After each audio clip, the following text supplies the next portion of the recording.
Hola amigos, bienvenidos una vez más a su canal Ecuación D. El día de hoy, continuando con las leyes de los gases ideales, vamos a trabajar sobre la ley de Boyle. Como es costumbre, vamos a hacer una serie de 3 videos, donde en el primero vamos a trabajar todo lo relacionado con los conceptos de la ley, definición, gráficas del comportamiento, la ecuación y las diferentes aplicaciones de la ley de Boyle. En un segundo video vamos a ver ejercicios resueltos sobre el cálculo de la presión inicial y el cálculo del volumen inicial. Y finalmente en un tercer video vamos a ver el cálculo del volumen final y el cálculo de la presión final. Así que comencemos. Para realizar un estudio sobre la ley de Boyle se requiere un gas en estado ideal donde se conocen ciertas características, las cuales son la presión y el volumen inicial. Ese gas es sometido a unas fuerzas externas que como resultado lo que hacen es aumentar la presión final y disminuir el volumen final. Es decir, estas fuerzas que se aplican tangencialmente al gas van a hacer que disminuyan el volumen y al mismo tiempo aumenten su presión interna. En los casos donde esto sucede, la presión inicial es menor que la presión final y el volumen inicial es mayor que el volumen final. Esto lo descubrió Robert Boyle y definió así su ley. Él descubrió que al aumentar la presión de un gas, el volumen disminuía de forma proporcional. Es decir, al aumentar la presión al doble, el volumen se reducía a la mitad.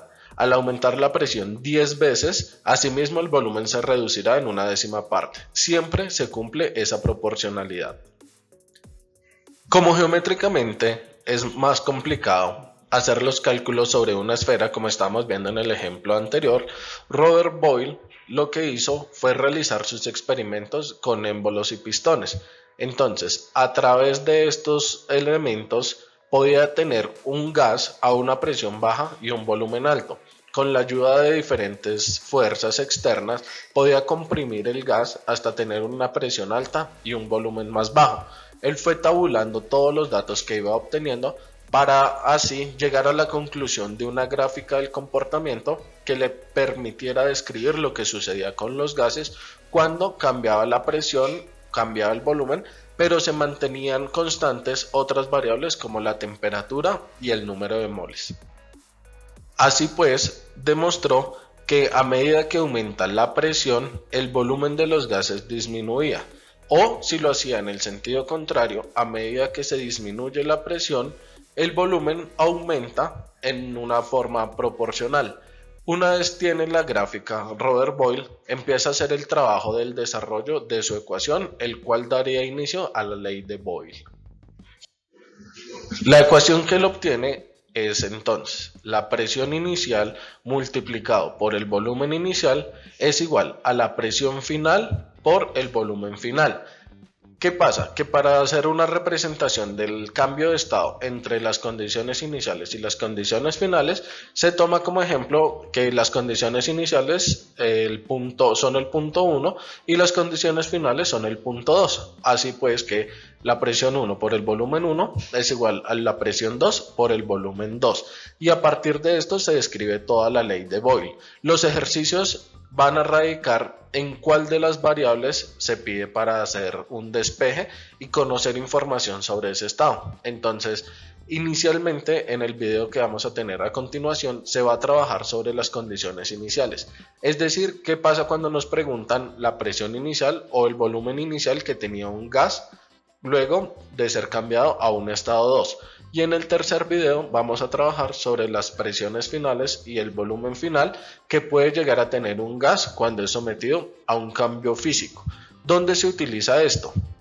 Son muchos los casos que hay para la aplicación de la ley de Boyle. Los principales es donde se encuentran gases confinados, por ejemplo en los cilindros, donde se debe determinar la presión a la cual va a almacenarse el gas debido a que el volumen es fijo.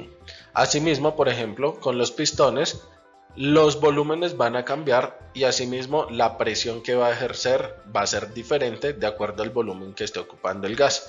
Y en casos más cotidianos, en balones de cualquier deporte, dependiendo la presión que tenga, el volumen del balón puede cambiar y hasta cierto punto mantenerse firme o estallar si la presión dentro del balón es muy alta. Entonces se tienen muchos casos de estudio y por eso es tan importante tener en cuenta la ley de Boyle cuando se habla de gases ideales. A continuación, en el siguiente video, vamos a trabajar sobre ejercicios ya resueltos sobre el despeje de las condiciones ideales. Sin embargo, si tienen alguna duda frente a la teoría, por qué se estudió la ley de Boyle, cómo se llegó a la conclusión, con mucho gusto pueden hacerla en nuestros comentarios y los invitamos a ver el siguiente video.